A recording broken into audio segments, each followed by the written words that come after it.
drug trafficking, that's one more of those areas of concern. It's time for the United States of America to take responsibility for the pain and suffering and torture and murder that's going on throughout Latin America.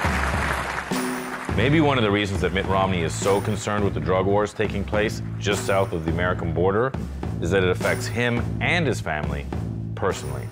Hi, I'm Shane Smith, and we're here at the Vice headquarters in Williamsburg, Brooklyn. Now, Williamsburg is ground zero for hipsters, which means it's also ground zero for partying, which means it's ground zero for cocaine. Now, Vice has talked a lot about cocaine over the years. In fact, one of our magazine covers featured a mirror with a big line of coke chopped up on it. But recently, we followed a story that made us think twice about our historical fascination with coke. And it has to do with Mormons, as in Mitt Romney's family-type Mormons, Mexican drug cartels, polygamy, kidnapping, cocaine, and finally, murder. Now, it's a freaky, freaky story, and it's taking place just south of the US border, so we went to check it out firsthand to see what was going on.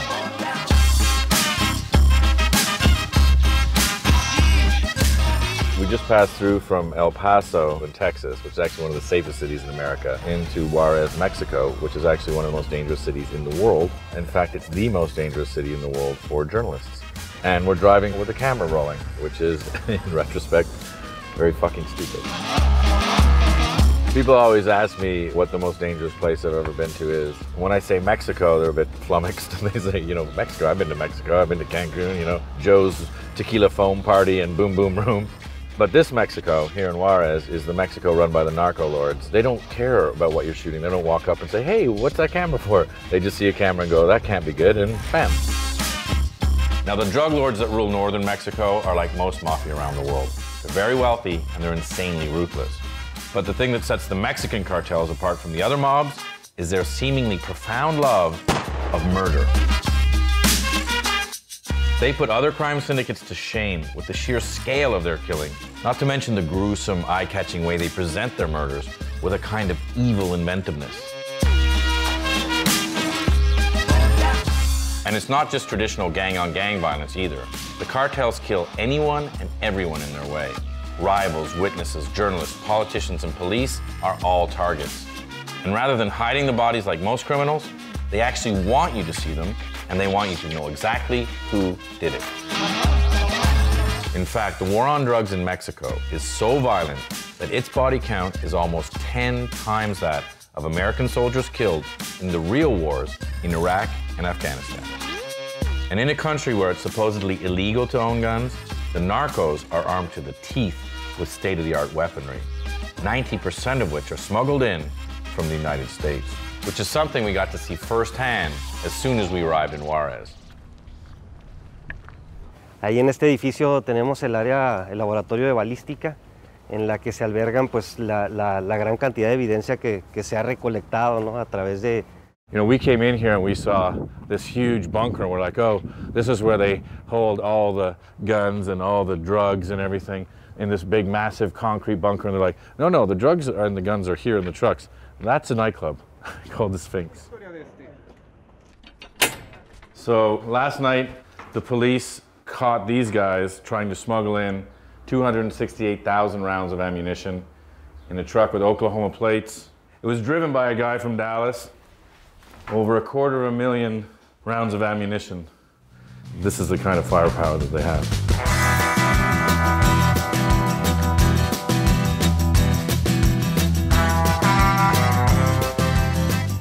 This is a .30 caliber Browning, which shoots super fast and can shoot through armored cars. And then they have this anti-aircraft 50 cal. Can I pick it up? No, you can't touch that. Shit, I did. I put my finger on it. I'm gonna get in trouble. They just confiscated these weapons, and I touched the 50 cal, and they haven't dusted them for prints yet. So now my prints are on a murder weapon. Not good. Todas tienen relación con los diferentes delitos que se cometen, principalmente el homicidio. These look like they're from America. America, America, America. All the guns are from America. They're all homicides, and they've tested them out? Sí, todas. Principalmente nada más apuntarle para abajo, por favor. Oh, sorry.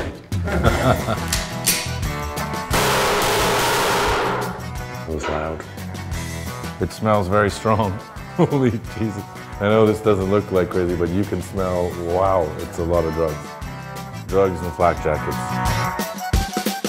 So this is sort of a rustic type of smuggling. They call it a burrero, which is like a donkey, and they just walk through the desert with the pot on their back. So the market for the drugs is America, the market for the weapons is here in Mexico, and they go like this. But when you look at this, like 50 cals, assault rifles, military grade machine guns, you realize, okay, how do the police fight them, let alone regular people, let alone Mormons who aren't allowed to own guns? It's crazy. So we're about 200 miles south of Juarez now, and we're out in the middle of nowhere. This is like the narco superhighway. There's actually 300 different smuggling trails right through here. There's no big wall or anything. You can just walk off into the desert with your pack full of cocaine. And then all of a sudden, coke's in Williamsburg and hipsters are doing coke. As you're out here, it kind of dawns on you that there's nowhere to go. Like if something happens or if someone even chases us, where are we gonna run to? Because you can't trust the police, especially can't trust the local police because they're all corrupt. So basically right now, it's a straight shot to the Mormons, their guns, and their God.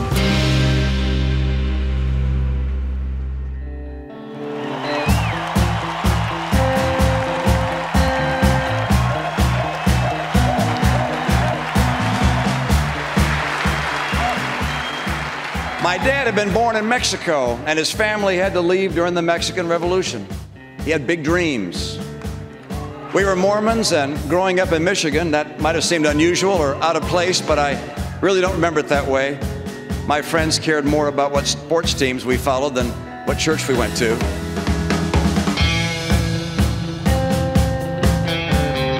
So we're on our way down here to Colonial Juarez, which is in northern Mexico in Chihuahua State. A lot of people may know that Romney and his family are actually from here. His father was actually born here in a Mormon colony.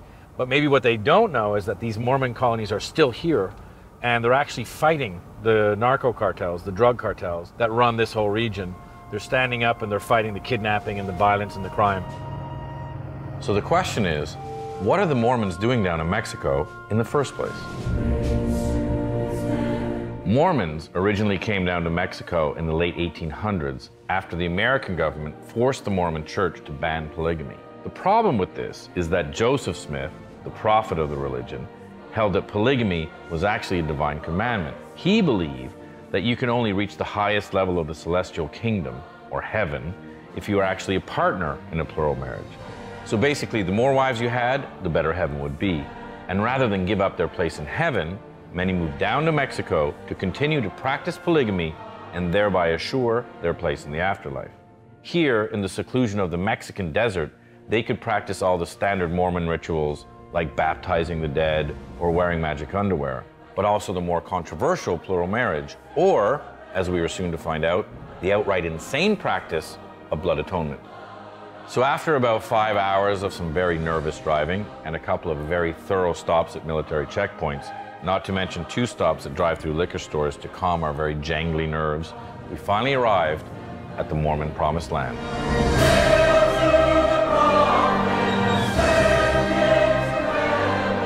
We left Juarez, which is very dirty and poor and very druggy. And then all of a sudden you come over this hill and there's orchards and golf courses. The streets are laid out nice. They've got nice schools. Kids are playing baseball and there's angels. And it's kind of like, we've come to God's country because it's beautiful here and they obviously have money. So this is why they're being targeted by the narcos and this is why they have to fight back. So now we're going to go meet some Mormons who are actually fighting the narco cartels.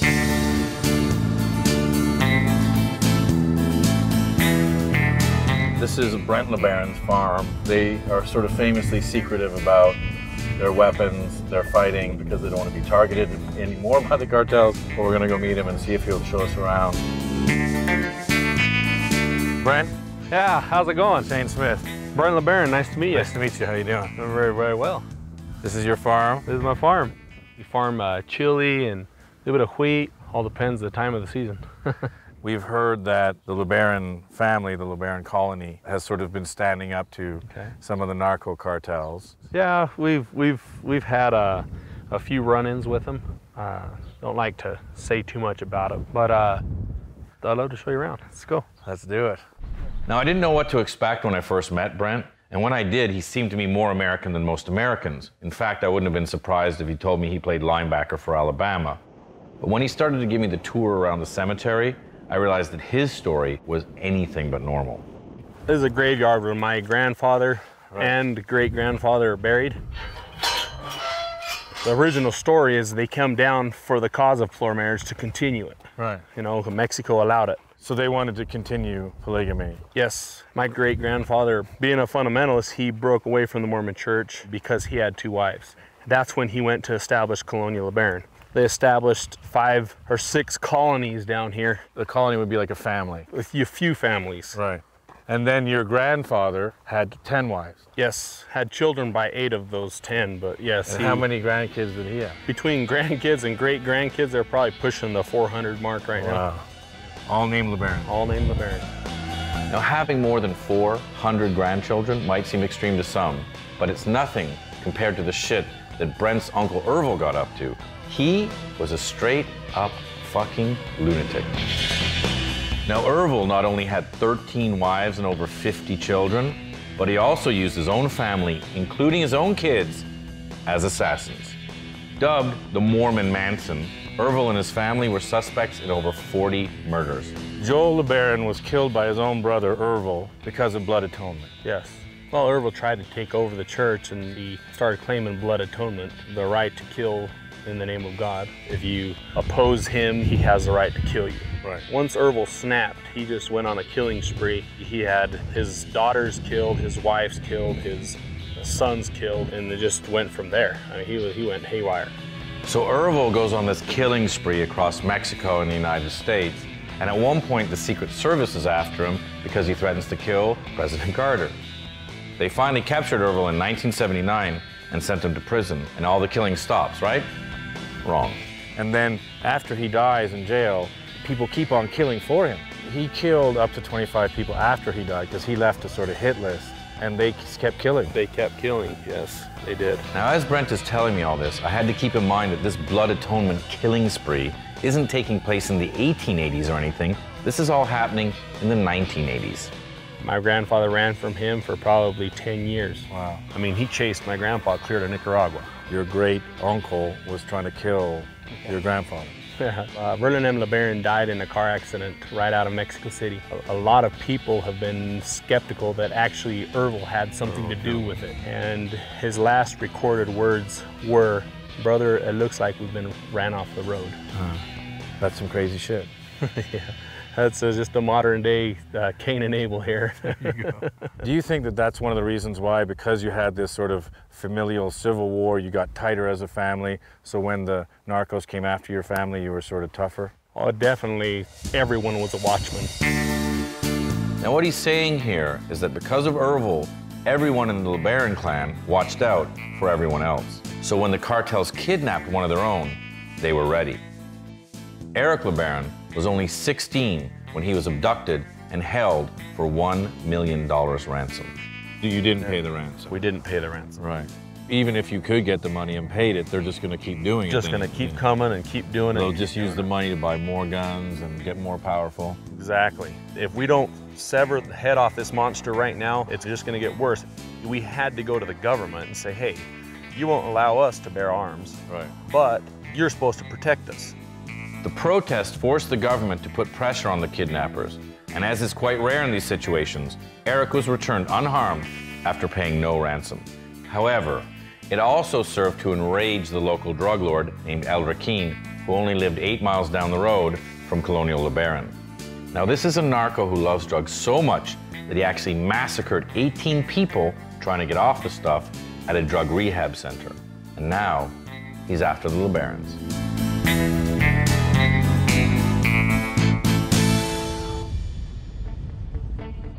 2 more Americans dead as a result of the violence in Mexico. Those victims gunned down this week by drug cartel killers.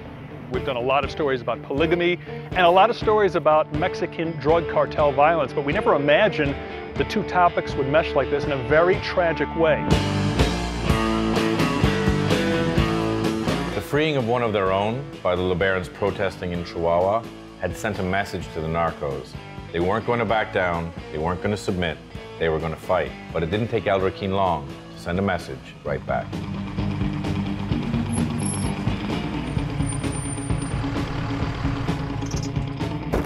So yeah, this is my cousin Benjamin's home. Right. This Riquin guy actually ordered the hit on him. Yeah. Because of the stand we took. He was a serious criminal. I mean, famously, he got caught on the American side of the border, dressed as Mexican military, had a shootout with the border guards, and then came back here. Yeah. So they came here to his house. Yeah.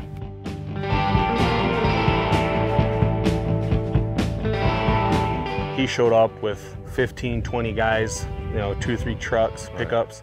Benjamin and his family were sleeping in the house when these guys come surround the house, breaking down his door, ended up breaking pretty much most of his windows out. There's still, I mean, marks on the door where they're trying to bash in with guns, whatever they had. Right. You know, those are sledgehammer marks. Yeah.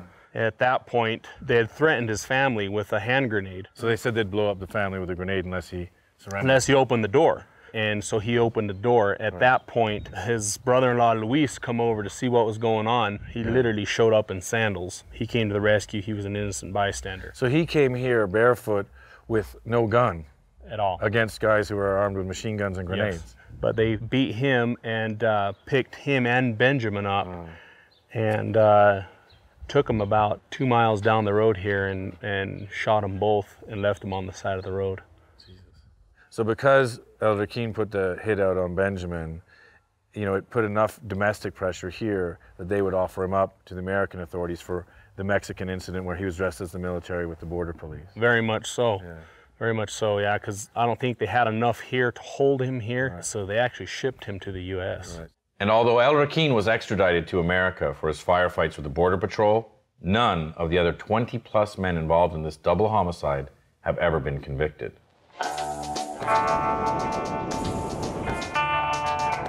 But the LeBarons wouldn't quit. In fact, Julian LeBaron, Benjamin's brother, has since taken up his dead sibling's mantle of activism. Shane, nice to meet you. Well, the main thing is we want to be respected. Right. And in Mexico, nobody's respected. We're not respected by the criminals, and we're not respected by the government. We taped a big sign right here that said, this is for messing with Chapo Guzman's people or some stupid shit. I don't remember what it was. And that's where they found him. They shot him 4 times in the head each. Shit. I think that most of us felt really thankful that that we found him, because sometimes they'll take him and torture him to death. Right. People from our neighboring communities participated in this murder.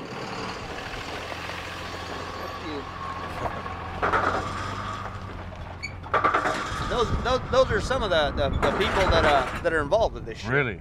Those guys are bad boys. I don't know if they are, but the truck that they loaded up, I mean, it is exactly the same truck, the same color, identical. Jesus Christ. I thought you guys were friends. No. To them, it's funny. 10 children under the age of 7 were left orphans when that happened that night. My brother and his brother-in-law, they were some of the most valuable people in our community. This can never be acceptable. Right. Never. Because if this is acceptable, there's no future left. Right. The community initially, what we said is, for every person they kill from our community, we'll kill 10 of them because we know who they are. Right. And then we said, well, that's not a solution, because then you become just like them. Yeah. So the sun was going down, it was getting a little bit late, and the LeBarons told us that we should get back to our hotel before it got dark. We are going to a hotel that's actually in the LeBaron colony, which hopefully will be a little bit safer, but after you hear stories like that, you just can't believe, you know, the fear of violence that these people live under every day. It makes you paranoid to hear stories like that.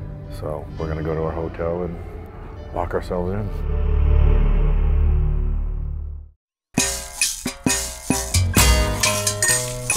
This is a shrine to Jesus Malverde, who's the patron saint of drug smugglers, narcos. So we're gonna light a candle. This is freaking me out because I'm very superstitious. That's him there, patron saint of the drug dealers. They all come in here, they say a prayer, they write a prayer on here, and they say, please let me get across the border with my drugs. Literally, religion about drug dealers.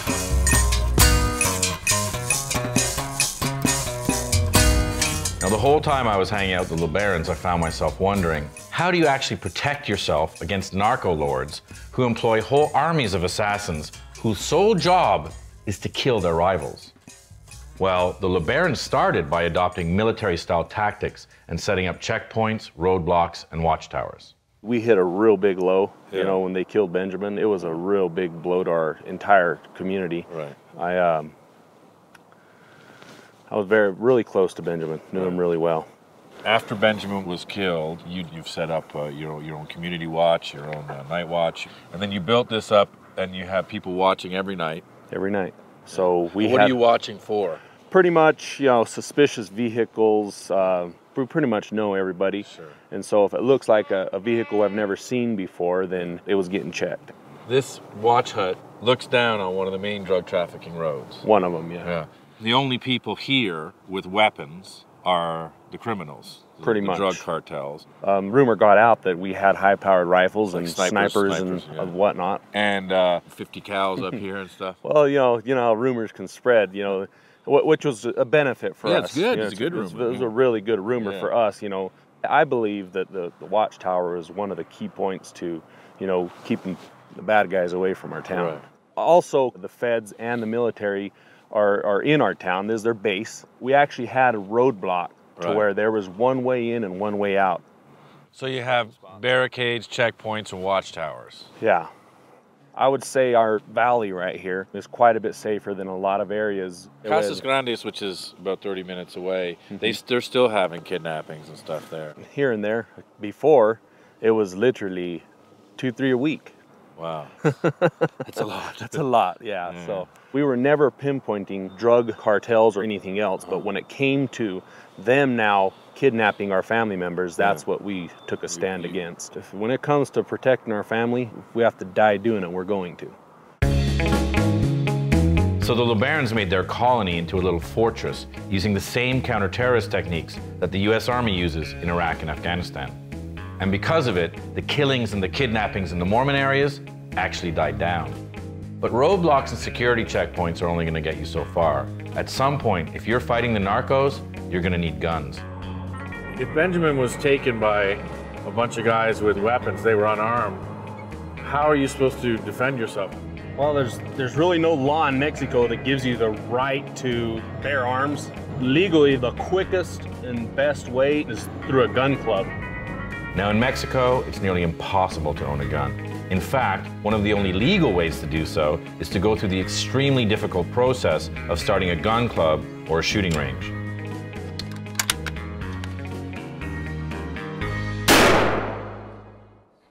Why don't you have your own shooting club in Colonial LeBaron? Our ex-mayor wouldn't sign the papers we needed. We had all the first members on a list. Well, he turns around and shows it to our bad boy buddies. You're trying to arm yourselves, and he's working for the cartels, so you can't arm yourself. Exactly. Pretty much. And where is he now? He's in prison. There's 15 million illegal assault rifles estimated in Mexico. I mean, the thing is, if you have 20 guys with assault rifles, Maybe I'm gonna go for one of those turkeys. Oh yeah, I'm gonna get one of them. So the LeBarons finally decided that if it continued to be illegal to own weapons, which meant criminals were the only ones that had guns, that it was time to change the law.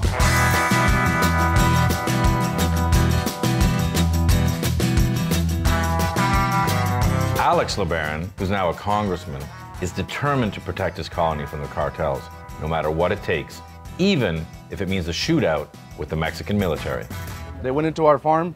We thought they were criminals. We shot one of them. It was a very sad incident, but it gained a lot of respect for us. you outshot the military. We outshot the military. We got phone calls from heads of the criminal organizations after that incident. Right. And they told us they were proud of us to some degree.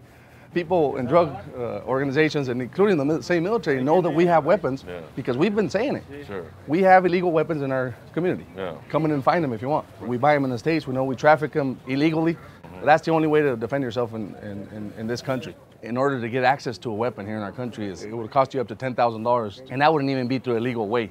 So the majority of the weapons being used by the narcos are coming from America? Absolutely. And the money is coming from America? Absolutely. I think the Americans need to really understand that any policies that are implemented in the United States impact our country. So the money for all these guns is coming from America. The guns themselves come from America. The coke is being sold in America, but the war is being fought in Mexico. And considering 1,300 people were killed in the region just this past August alone, in northern Mexico, self-defense has truly become a matter of life and death.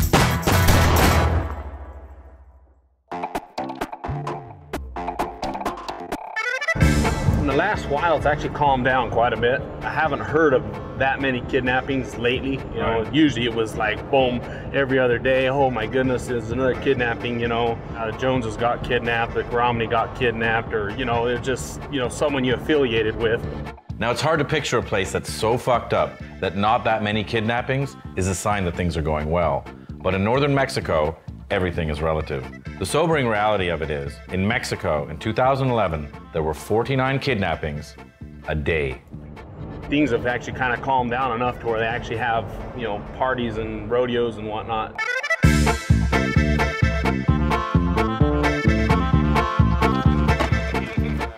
So they're having this rodeo because a dude lost his leg? Yeah, one of the cowboys lost his leg and they're doing a benefit for him. Right.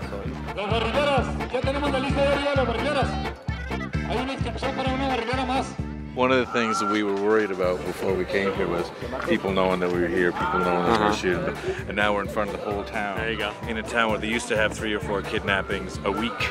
And we're just parading in front of everyone with a camera going, turn the music off everywhere.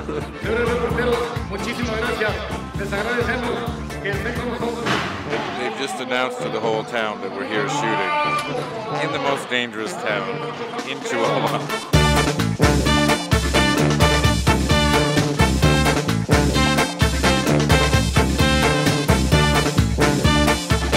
I'm just gonna get drunk.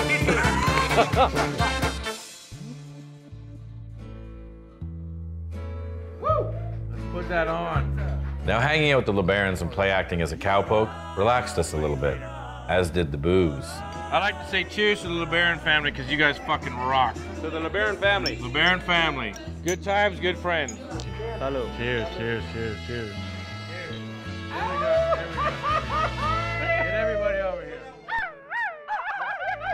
Like we're all in it together. Here we go.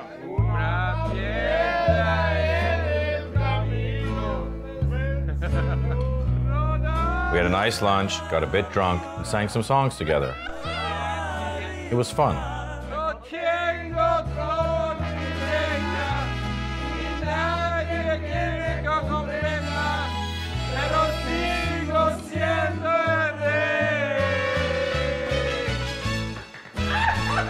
After drinking for a bit with Brent, he suggested we go on a ride-along on the nightly patrol of the LeBaron colony.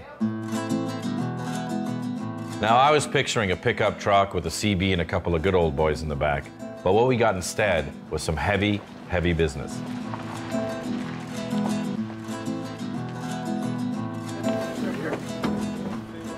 What are we doing right now?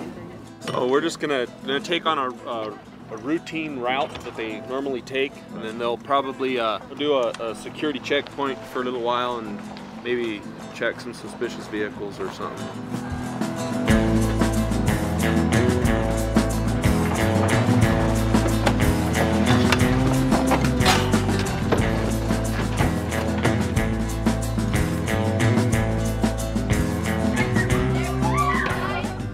These guys use our town as a base because they trust everyone here. One of the things that's pretty crazy is you're driving through with pickup trucks with 4 armed guards in the back and 2 guys in the front, all with machine guns, for a town of 1,200 people. So shit is serious.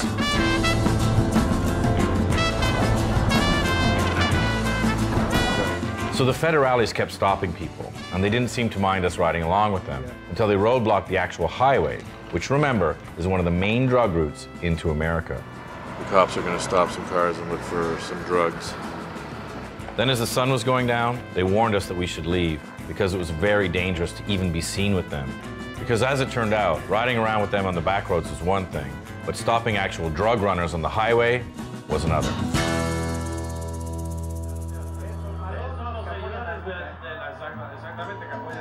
Want a beer? Back at the hotel, we realized that our fun, boozy afternoon had some unforeseen consequences. About an hour ago, a black pickup sort of drove by really slowly and then kind of sped off. Black trucks, like the ones Julian had pointed out earlier, had actually stopped, taken pictures, and checked us out. And all of a sudden, our LeBaron run around town drunk time didn't seem so smart anymore.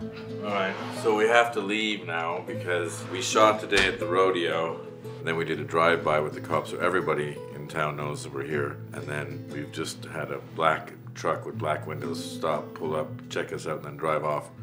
And a black truck, I just found out, came by and took pictures of us before I got here. So we have to go to another hotel that we've arranged, which is crazy. So we took off, and when we called Brent to tell him we had left, I half expected him to say, hey, you're overreacting, it's nothing. But in actual fact, when he heard the story, he said, oh yeah, you should get the fuck out of Dodge.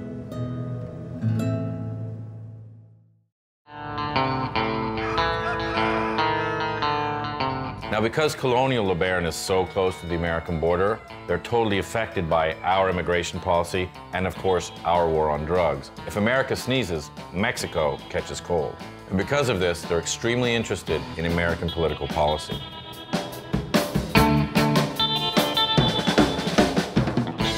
You have narco cartels, you have a drug route, you have illegal immigration. So all these problems, who do you think should be the next president of the United States? Mitt Romney has a great policy. Now, are you just saying that because you're Mormon-ish? His ties, his people, his family lives right across the mountain here. You should probably meet him. Now, when Brent says his family, he means presidential candidate Mitt Romney's family. Now, we knew that his father, George Romney, had been born into a Mormon colony in Mexico, but not that they still had an active Romney colony here in Chihuahua. So the Romneys still live here, yeah, across the valley.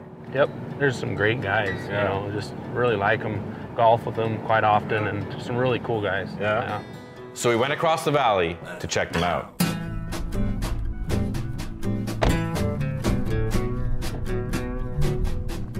Nine holes with 2 par 5s and two par 3s, and the rest are 4s.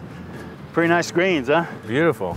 How did this golf course start? We just got a group together that liked to play golf and, you know, copied other golf courses, put in the sprinkling system. Right. When the violence started, we lost quite a few members. Just like in Casas Grandes, a lot of people moved out. You play here with some of the LeBarons from Colonial LeBaron? Yeah, some of the guys come over here and play. And who's better, the LeBarons or the Romneys? The LeBarons. I don't know what they're eating over there, but...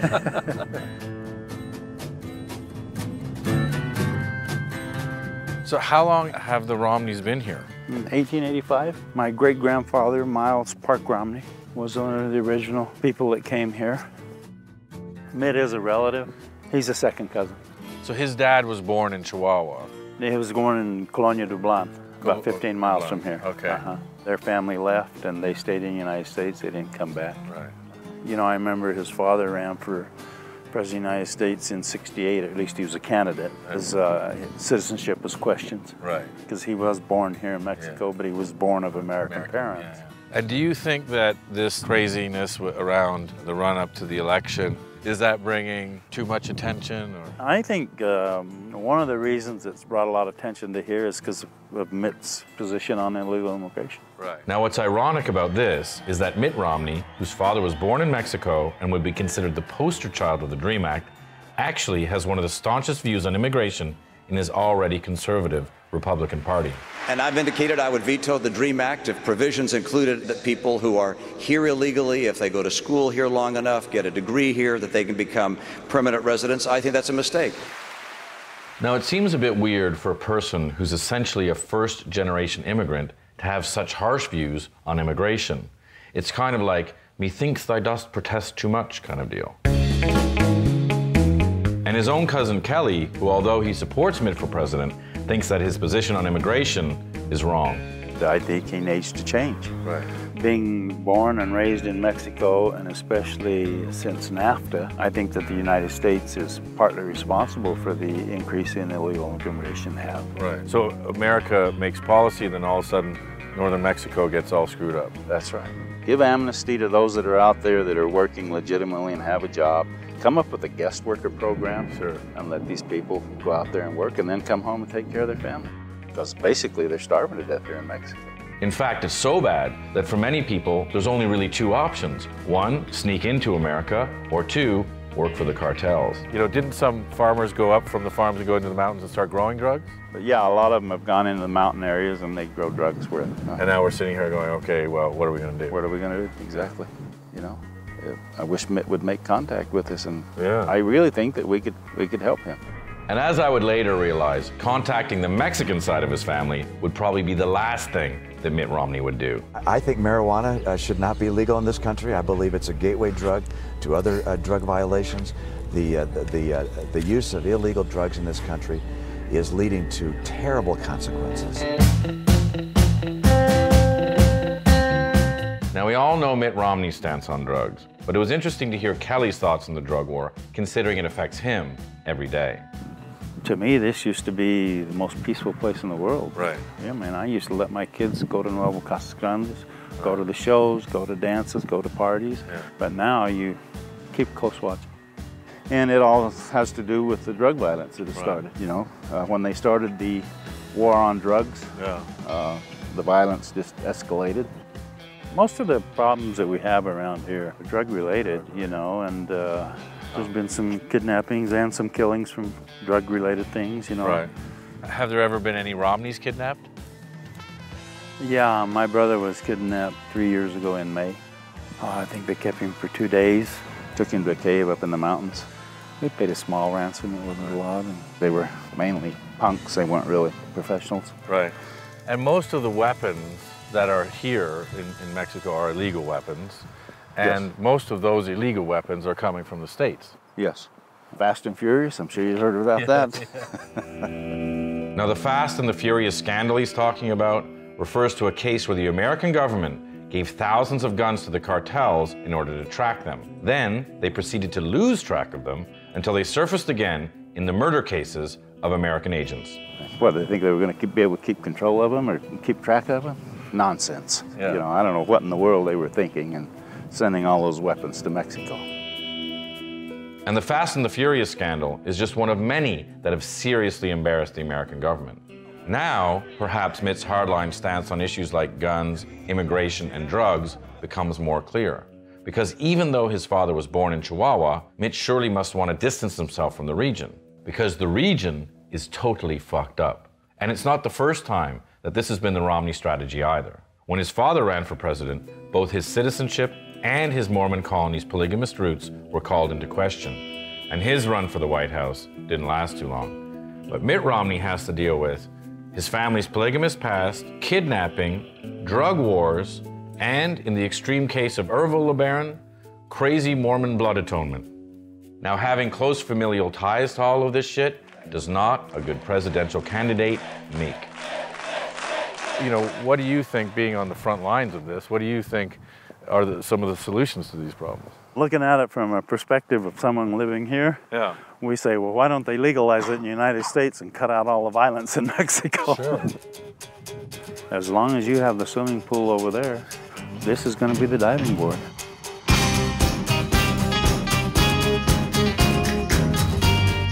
So as we began our long drive back to the border, I had lots of time to think about what we'd seen in Chihuahua. I thought about the LeBarons and their war against the narcos, the kidnapping, the murders, and the lengths they have to go to protect themselves every day. I also thought about what Kelly Romney had said about the US being the swimming pool and Mexico being the diving board, and how similar all of this is to America's history with outlawing alcohol. So we're just approaching the border here, back into America. Feels like about a year has passed since we were here last.